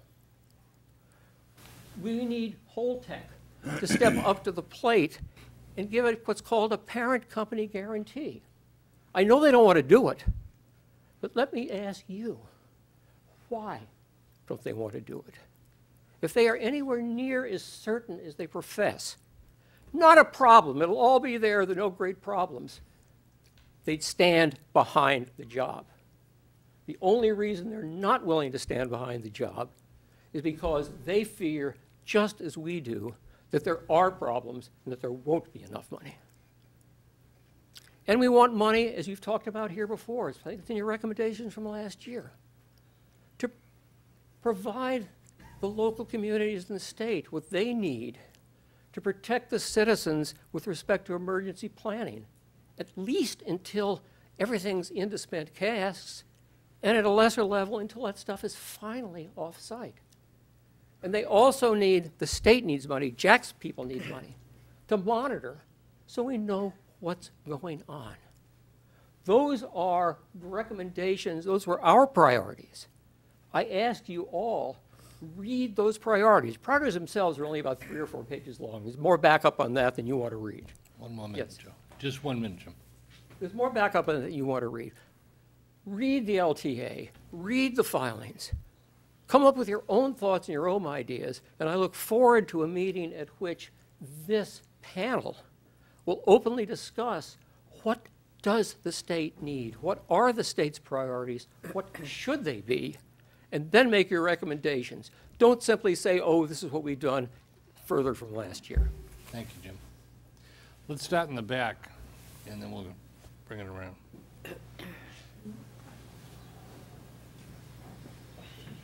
Say your name so we get it on the record. And Good evening. My name is Andrew Marshall. I am the business manager with the Laborers Local 721 out of Brockton, Massachusetts. I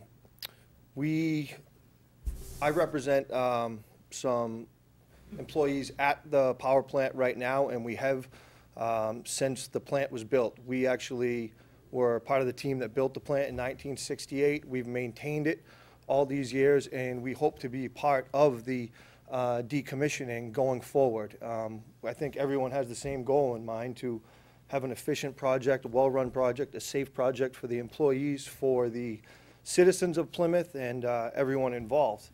I don't know if I have more questions or answers after tonight, and it's been very difficult making connections and establishing relationships with some of the people involved.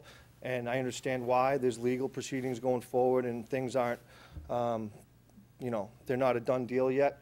But, you know, I've been, I was a laborer, a little background on myself. I was a laborer in the field for 14 years myself. I did 5 outages at the plant. I've been in the control room. I've been in the reactor. I've been everywhere. It's a very safe plant. It's a very well-run plant. The people there are extremely competent. And there's a lot of people who want to knock you guys down, and you know, I understand people's concerns, but the level of professionalism and the people that they have involved is on a caliber of all its own.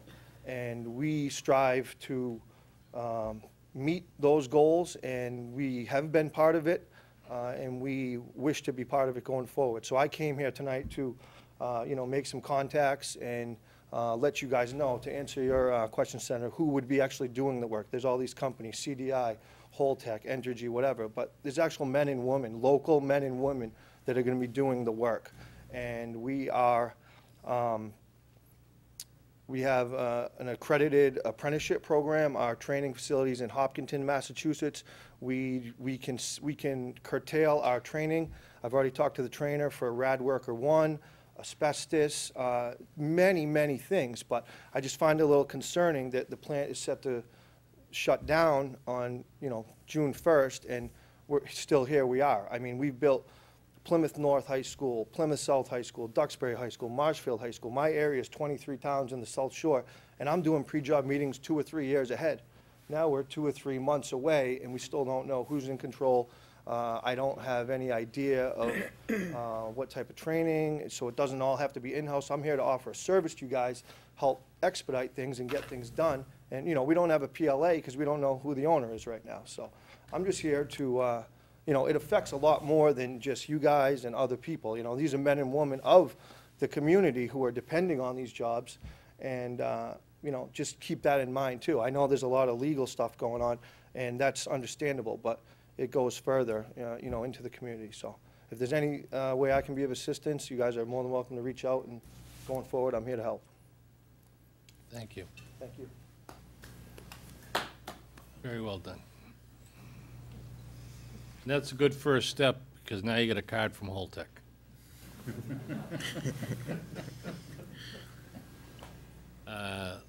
Who's next, right? That's fine.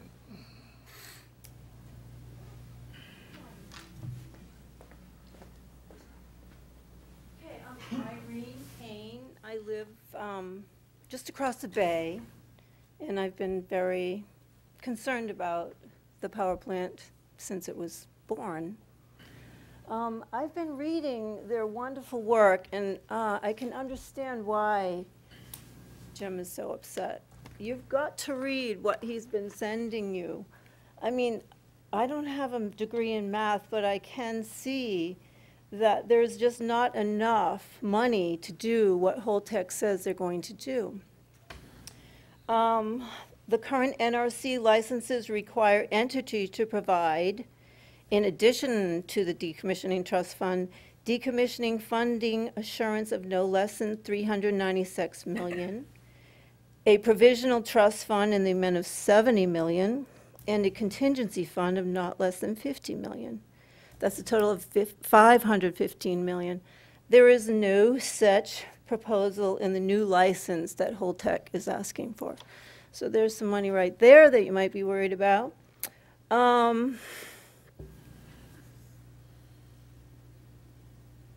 There's nothing in the license request for emergencies. If something was to catch on fire, if there's a large emergency or something like that, it's the things that we all worry about. Nothing about that. There is an assumption that the DOE will actually start to remove the radioactive materials from the site in 11 years. And, as we all know, there's no place to put it yet. And the money ends there. So if, it's 15 years, well, they're way out of money. Their little surplus is far gone. And, of course, Massachusetts gets to pay for it. And so you've just got to start reading the things that their license request does not cover. They do cover removing the buildings, assuming they're clean. I just can't imagine that a nuclear power plant has clean buildings. So again, as Jim said, the amount of radioactivity has not even been investigated before they put in their application. So they don't even know what they're talking about as far as making it a clean site. So this is just absolutely not enough money. They're just hoping to make money with our, with leftovers, yeah, right, from the Decommissioning Trust Fund. And I just don't think it's very good for any of us who live in Massachusetts to think about saying yes to them yet. Thank you. Thank you. Who's next?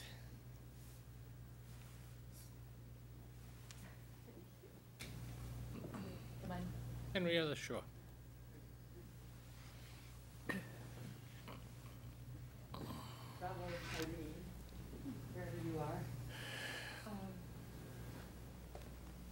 I'm Henrietta Cosentino from Plymouth, and I have so many things to say. I'll try to just say a few.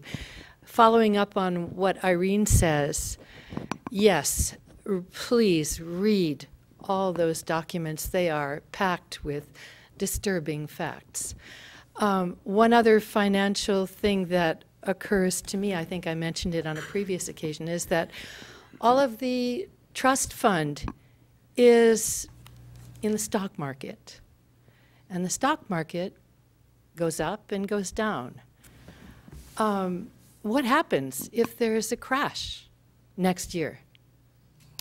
It's being predicted that this bull market is not going to last forever. So this is a very serious thing. If the stock market goes significantly down, if there's a 2008 sort of crash, what does that do to the fund? Really. I also find it rather interesting that the fund has never been added to in the 20 years that Entergy took it over. So just let those things settle on your mind. I want to thank Sean so much for really zeroing in on some very important issues. The issue of transparency. If you are frustrated, you on the panel representing us are frustrated about the lack of transparency, you can only imagine how we in the public are in the dark. And unfortunately, a lot of the public wants to be in the dark because no one wants to look horror in the face. But the prospects of being a nuclear waste dump are truly horrifying. There is no Yucca Mountain, and the only other proposal is for a temporary waste dump. I think it's in New Mexico, and this would involve, well, this would involve Holtec, and this brings us back to the problems with Holtec. I was here at the last meeting, and I was frankly every bit as appalled as you were by the stonewalling that went on for a good hour. I'm not surprised, although I'm appalled, that Holtec did not show up for this meeting and had nothing further to say, because Holtec does not want us to know anything. There are things that, if it were truthful about, we would not be happy with. So I take Senator Wolf's point that while obviously everybody in this room wants decommissioning to happen quickly, obviously, if it happens quickly, cheaply, and unsafely, where does that leave us? Where does that leave the people living around the plant? Where does that leave the Commonwealth? Where does that leave the budget of the town of Plymouth? It's pretty daunting to look at the realities. And there are questions that haven't even been addressed in Maura Healy's, or in Pilgrim Watch's petitions, issues about the actual nature of Holtec casks, issues about how the storage will be secure when there is no roof over it, over the casks, there are no bunkers. In Europe, they do it quite differently, and dry casks are carefully bunkered. So that's just a drop in the bucket of my concerns, but I appreciate the work you're all doing, and I appreciate the focus on trying to get at answers. And I understand the complications, so I just thank you for showing up, really trying to do the job when you're half in the dark or 2/3 in the dark. I also thank Mary and Jim for labor beyond just unbelievably fine labor that should be informing all of us. So that's. Thank you, Diane?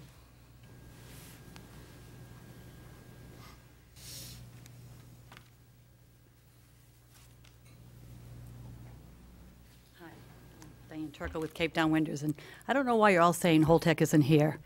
They're here because they're nothing until they get their hands on that $1 billion decommissioning trust fund, and that's what the truth is, and we have no trust in them. But you know, I got this really neat coffee mug from a friend, and I was drinking out of it, and I thought, look at this canister. I wonder how thick it is. And you know what? It's 1/4 inch thick. And guess how thick the canisters that are holding the nuclear waste on Cape Cod Bay are? 3/8 more than what you're looking at right now. That's something to be paying attention to, and we really need to have this panel really take that on. Because Holtec is a house of cards that produces inferior casks and products that, inferior cask products, and has a history of mismanagement. Their thin-walled nuclear canisters do not meet the American Society of Mechanical Engineers pressure vessel standards. Did you know that?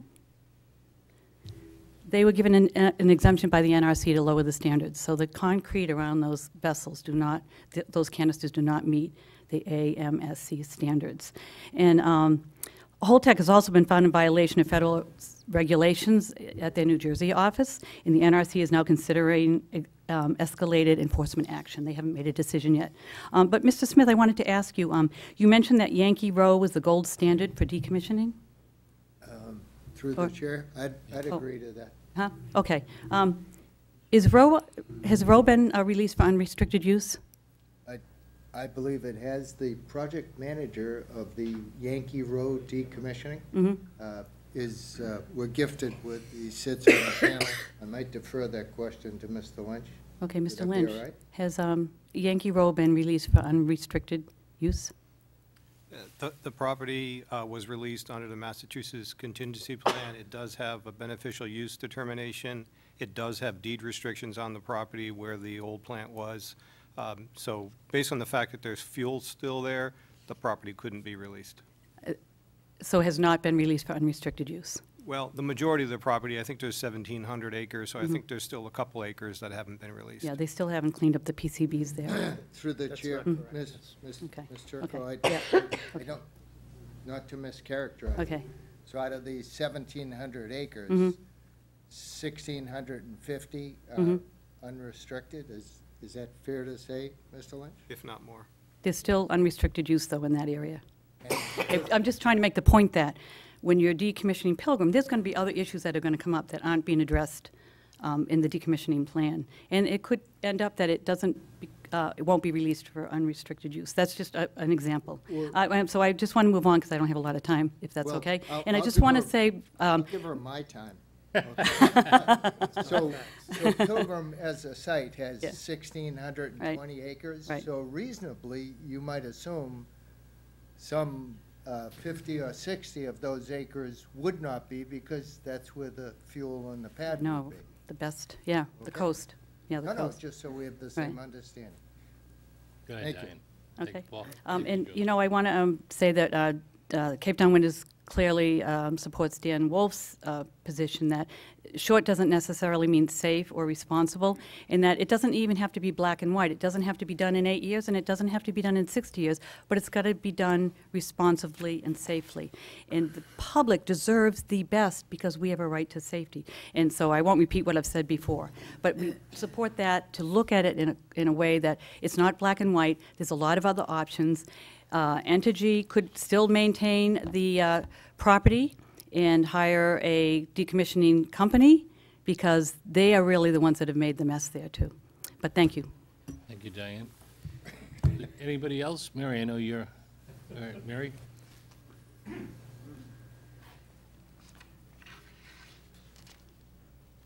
Mary Lampert, Pilgrim Watch. You started this evening rightfully complaining that you did not know what the IWG was doing,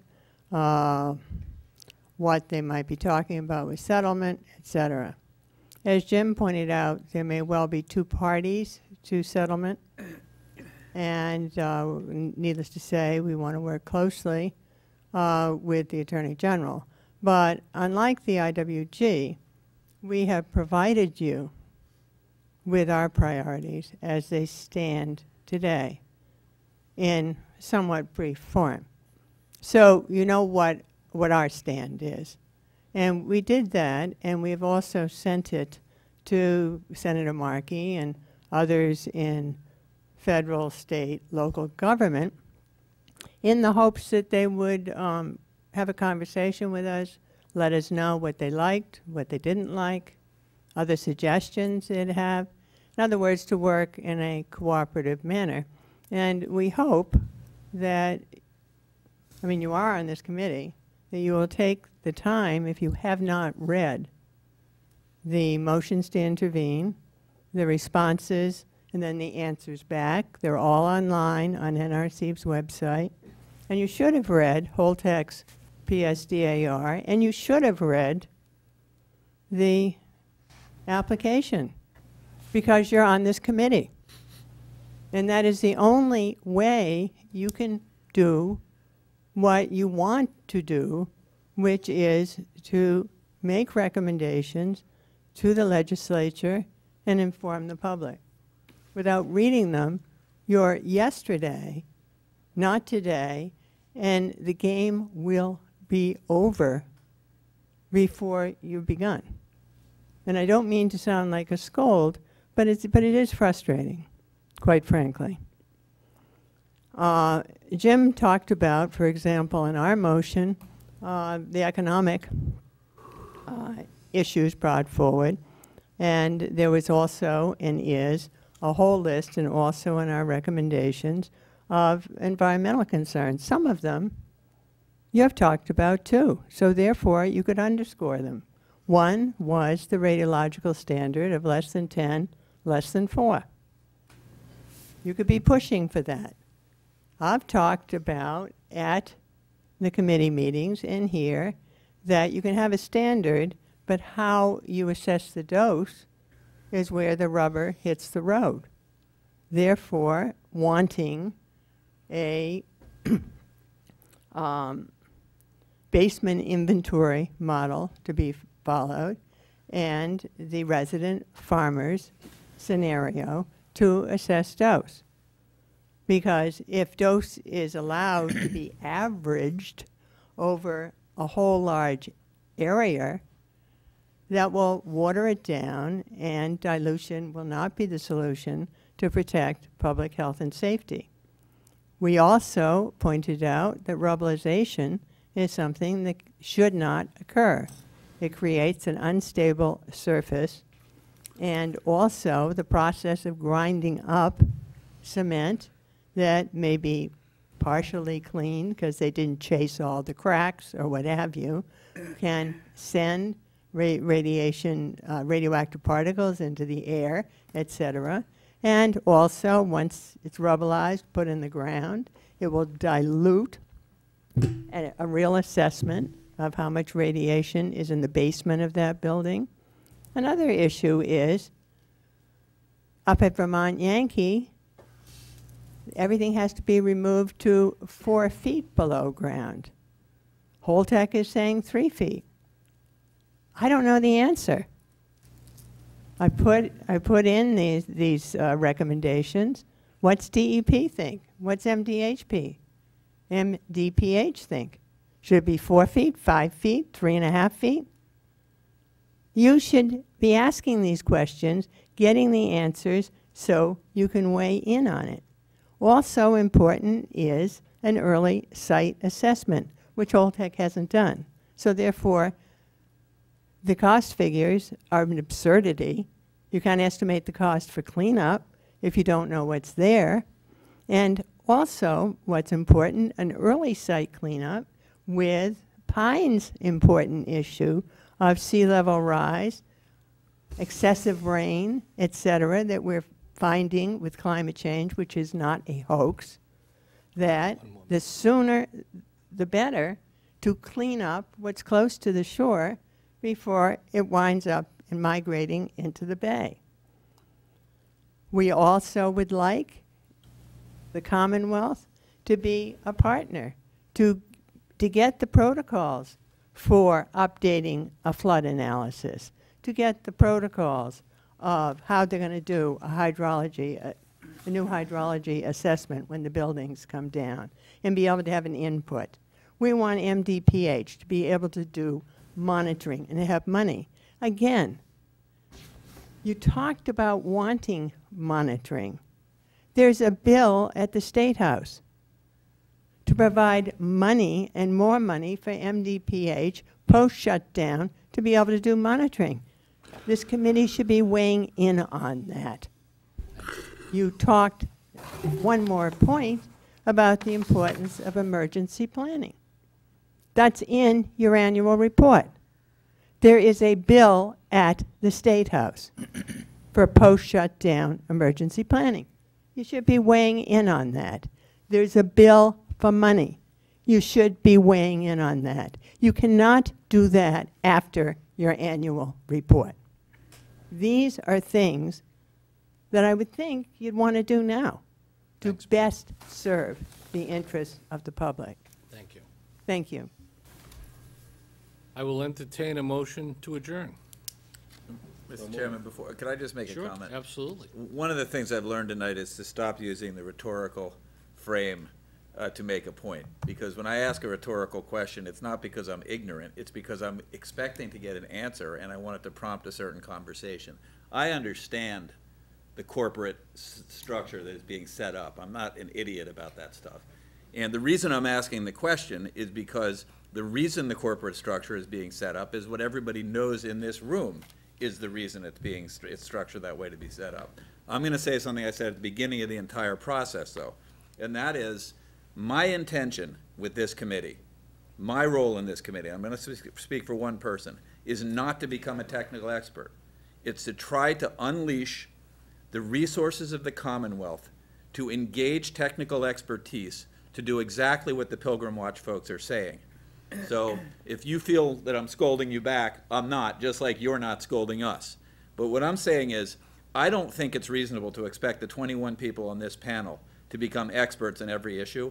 I think it's absolutely critical that we engage the resources in the Commonwealth through the agencies that we have engaged in the IWG and make sure they're doing the very work that Pilgrim Watch is asking us to do. Because they have the resources and they're the technical experts. We can't make sure they're doing that unless we get the reports back and unless we have a better relationship with them. So I agree with what Mary and Jim are saying, but I think our job in doing that is not necessarily to know every technical component. It is to make sure that the Commonwealth is doing its job. And, you know, I think we should have a discussion about testifying at certain of these hearings. Not that we're going to have a lot of weight at that, having been somebody sitting at the chair seat of these hearings, but I think it's important that we be there for that. But I just think we have to manage expectations a little bit. And I understand your frustration, and I appreciate it. But I do think there's an element of browbeating this group that you know, I'm not going to be an apologist for the group. On the other hand, a lot of people are spending a lot of time and energy here for the right reasons. And I, for one, really appreciate that. As I do what the public is doing. And you know, especially Jim, Mary, Diane. I mean, they're the usual suspects who have spent and devoted a lot of their lives to making sure this is done right. And I love them for it, and I appreciate them for it. But so do I the work that's being done on this panel. Thank you, Mr. Chairman, for your indulgence. Any other comments? Got a hand up back. Yes, sir.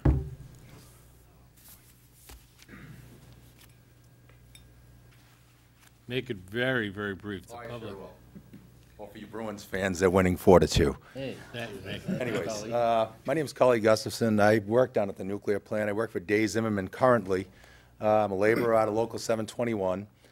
And I have had the opportunity to work for Holtec in the field, something that probably many or most of you haven't had the opportunity to do. I worked on the dry fuel campaigns. Two things. I'd like to just say that when Holtec puts you out in the field as an employee, you are ready to go to work. You may attend a safety meeting that could be over an hour long before you go to work in the morning. How many places of work that you guys and everybody in this room can say that that happens? And when you come back from coffee break, you also have another pre-job brief. And when you come back from lunch, you have another safety meeting. So all I'm trying to say is Holtec prepares their workers to go to work every day safely. You know, I've watched them handle the spent fuel, put them in dry cask, and they're flawless. At least at Pilgrim. I don't know about anywhere else, but the work that I saw was flawless. So, you know, if you have any doubts about Holtec, I can tell you from an employee or a former employee of them, and hope to have an employee of them in the future, that they do a nice job. Thank you, Kelly. Okay. Appreciate it. Any other comments before a motion to adjourn? So moved. Second? All in Second. favor? Aye. Opposed? Thank you all very much.